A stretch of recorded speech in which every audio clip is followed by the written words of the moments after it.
আচ্ছা, ১৯৪৭ সাল ব্রিটিশরা ভারত ছাড়ল, আর বিশাল এই উপমহাদেশটা ধর্মের ভিত্তিতে দুটো আলাদা দেশ হয়ে গেল। কিন্তু ব্যাপারটা কি শুধু একটা রাজনৈতিক সিদ্ধান্ত ছিল, নাকি এর আড়ালে লুকিয়েছিল লক্ষ লক্ষ মানুষের এক ভয়াবহ মানবিক বিপর্যয়? কেন, কি এমন হয়েছিল যে একটা দেশভাগ এতটা হিংস্র, এতটা রক্তাক্ত হয়ে উঠল? চলুন আজ আমরা এই প্রশ্নগুলোরই উত্তর খোঁজার চেষ্টা করি। একটু ভাবার চেষ্টা করুন তো, প্রায় ১.৫ কোটি মানুষ একদিন সকালে উঠে তারা জানল এই দেশ, এই মাটি, এই বাড়ি কিছুই আর তাদের নয়। নিজের পূর্বপুরুষের ভিটেমাটি, চেনা মুখ, সারা জীবনের স্মৃতি সবকিছু পিছনে ফেলে চলে যেতে হবে। এটাই ছিল ১৯৪৭ সালের বাস্তবতা। মানব ইতিহাসের সবচেয়ে বড় দেশত্যাগের ঘটনাগুলোর একটা, যা লক্ষ লক্ষ পরিবারকে ঠেলে দিয়েছিল এক অকল্পনীয় দুর্দশার দিকে। আর এই দেশ ছাড়ার পথে প্রায় ২০ লক্ষ মানুষ তাদের জীবন হারান। ভাবা যায়, কেউ দাঙ্গায় খুন হয়েছেন, কেউ ছুরির আঘাতে, আবার অনেকে শুধু ক্লান্তি আর অসুখে ভোগে রাস্তার ধারেই শেষ নিঃশ্বাস ত্যাগ করেছেন। এগুলো কিন্তু শুধুই সংখ্যা নয়, এরা সবাই ছিলেন কারো না কারো বাবা, মা, ভাই, বোন, সন্তান, যাদের জীবনটা হুট করে থেমে গিয়েছিল। তো সেই মূল প্রশ্নটা কিন্তু থেকেই যাচ্ছে, কিভাবে একটা রাজনৈতিক সিদ্ধান্ত এমন ভয়াবহ এক মানবিক বিপর্যয়ে পরিণত হল? একটা দেশের ভাগাভাগি কেন এতটা রক্তাক্ত হয়ে উঠল? এর পেছনে আসল কারণগুলো কী ছিল? চলুন একটু গভীরে গিয়ে এর উত্তরটা খুঁজে বের করা যাক। দেখুন, দেশভাগ কিন্তু হুট করে ঘটে যাওয়া কোনো দুর্ঘটনা ছিল না, বরং এটা ছিল ব্রিটিশদের সেই বিখ্যাত ডিভাইড অ্যান্ড রুল বা ভাগ করো ও শাসন করো নীতিরই এক পরিকল্পিত ফলাফল। দশকের পর দশক ধরে তারা বিভেদের বীজ বুনেছে, ধর্মকে বানিয়ে তুলেছে রাজনৈতিক অস্ত্র, আর শেষে যখন তারা চলে গেল তখন পিছনে রেখে গেল এক বিভক্ত আর রক্তাক্ত উপমহাদেশ। চলুন দেখি ঠিক কিভাবে তারা এই কাজটা করেছিল। এর শুরুটা কিন্তু ১৯৪৭ সালের অনেক আগে। ব্রিটিশদের পলিসিগুলো কখনোই ভারতীয়দের এক করার জন্য ছিল না, বরং তাদের আলাদা করার জন্যই তৈরি হয়েছিল। যেমন ধরুন, তারা আদমশুমারির মাধ্যমে ধর্ম আর জাতের ভিত্তিতে মানুষকে আলাদা পরিচিতি দিল। এরপর আলাদা নির্বাচক মণ্ডলী তৈরি করে সেই ধর্মীয় পরিচয়কেই আরও পাকাপোক্ত করে তুলল।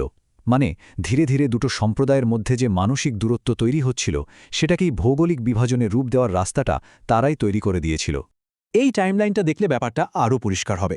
দেখুন কিভাবে ধাপে ধাপে এই বিভাজনকে প্রাতিষ্ঠানিক রূপ দেওয়া হয়। শুরুটা ১৯০৫ সালে, যখন ব্রিটিশরা ধর্মের ভিত্তিতে বঙ্গভঙ্গ করে হিন্দু মুসলমানের মধ্যে একটা উত্তেজনা তৈরি করে দেয়। এর ঠিক পরের বছরই ১৯০৬-এ মুসলিম লীগ তৈরিতে তারা মদত দেয়, যে দলটা একটা আলাদা মুসলিম রাষ্ট্রের দাবিদার ছিল।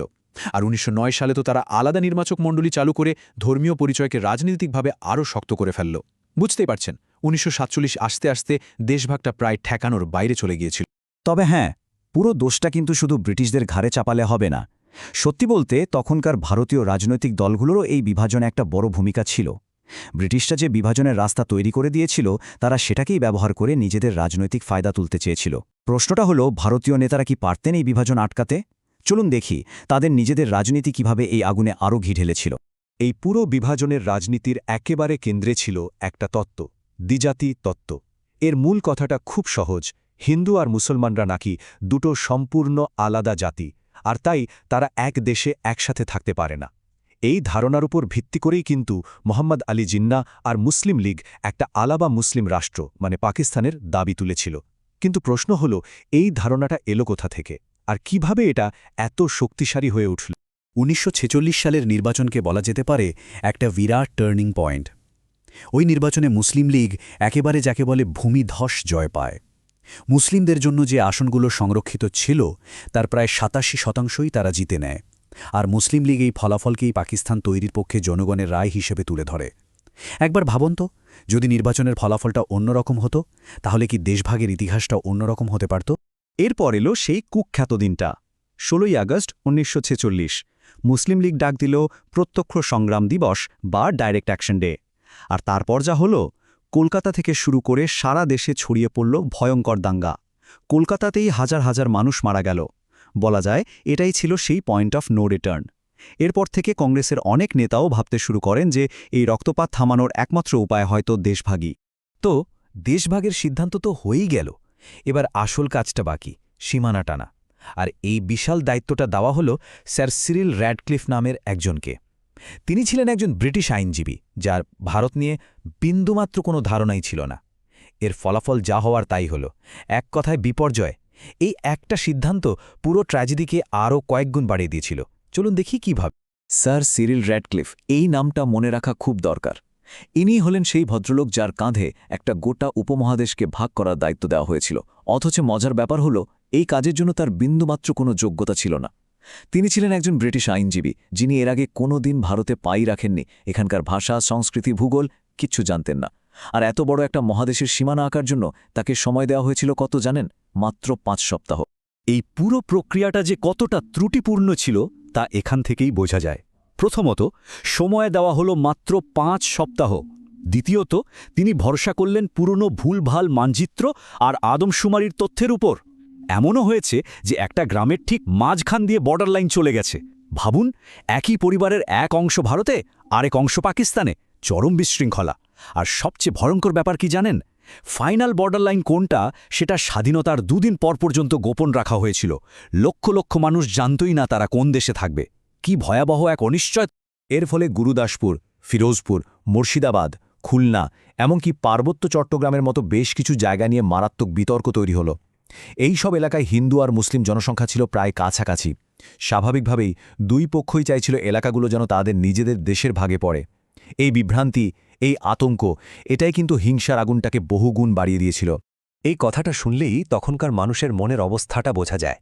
মুর্শিদাবাদের হিন্দুরা বিশ্বাসঘাতকতা বোধ করেছিল, আর খুলনার হিন্দুদের মনে হয়েছিল তাদের বলি দেওয়া হয়েছে। একবার ভাবুন তো, যে মাটিটা আপনার জন্মভূমি, রাতারাতি সেখানেই আপনি বিদেশি হয়ে গেলেন। এই যে চরম হতাশা আর তীব্র ক্ষোভ, এটাই দাঙ্গার আগুনকে আরও উস্কে দিয়েছিল। আসলে দেশভাগ কিন্তু উপমহাদেশের কোনো সমস্যার সমাধান তো করেইনি, বরং এমন সব নতুন আর দীর্ঘস্থায়ী সমস্যা তৈরি করে দিয়ে গেছে যা আজও এই পুরো অঞ্চলকে তাড়িয়ে দাঁড়াচ্ছে। কাশ্মীর সমস্যা থেকে শুরু করে ভারত পাকিস্তানের মধ্যে যে লাগাতার উত্তেজনা, সবকিছুই তো সেই দেশভাগের ফল। এর ক্ষত আজও শুকায়। দেশভাগকে তখন বলা হয়েছিল সাম্প্রদায়িক সমস্যার এক সার্জিক্যাল সলিউশন। কিন্তু এটা ছিল একটা ডাহা মিথ্যা কথা। সত্যিটা হলো, এটা ছিল ব্রিটিশদের তাড়াহুড়ো করে দায়িত্বজ্ঞানহীনের মতো চলে যাওয়ার একটা কৌশল। আর এর ফলে তারা এই অঞ্চলে কি রেখে গেল? রেখে গেল যুদ্ধ, সীমান্ত বিরোধ আর এমন এক গভীর মানসিক ক্ষত যা আজও ভারত, পাকিস্তান আর বাংলাদেশের সম্পর্ককে বিষিয়ে রেখেছে। তাহলে শেষ পর্যন্ত এই প্রশ্নটাই থেকে যায়, ৭৭ বছর পরেও দেশভাগের সেই ক্ষত কি সত্যিই শুকিয়েছে? নাকি ১৯৪৭ সালের সেই তাড়াহুড়ো, সেই অজ্ঞতা আর রাজনৈতিক খেলার যন্ত্রণা আজও আমাদের সমাজ আর রাজনীতিকে তাড়িয়ে বেড়াচ্ছে? এটা এমন একটা প্রশ্ন যার উত্তর আমাদের সবাইকে ভাবতে হবে। আর এটা এমন এক ইতিহাস যা আমাদের কারোরই ভোলা উচিত নয়।